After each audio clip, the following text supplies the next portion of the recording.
اللهم أنت ربي لا إله إلا أنت خلقتني وأنا عبدك وأنا على عهدك ووعدك ما استطعت أعوذ بك من شر ما صنعت أبوء لك بنعمتك علي وأبوء بذنبي فاغفر لي فإنه لا يغفر الذنوب إلا أنت. Yani ma'nosi shundayki, ey Allohim, sen meni parvardigorimsan. Sendan boshqa iloh yo'q.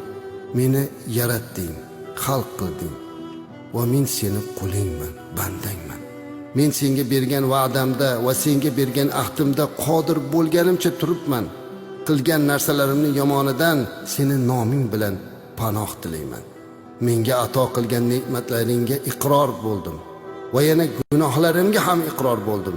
Meni gunohlarimni kechir, chunki sendan boshqasi gunohlarni kechira olmaydi.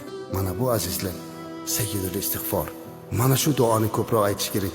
Agar farzand umidida farzand ko'rmoqchi bo'lib yurgan oilalar farzand ko'rmayotgan bo'lsalar, er va xotin, kelin kuyovlar tahoratli bo'lib, yig'lab ko'zlariga yosh olib, mana shu istig'forni ko'p aytsinlar.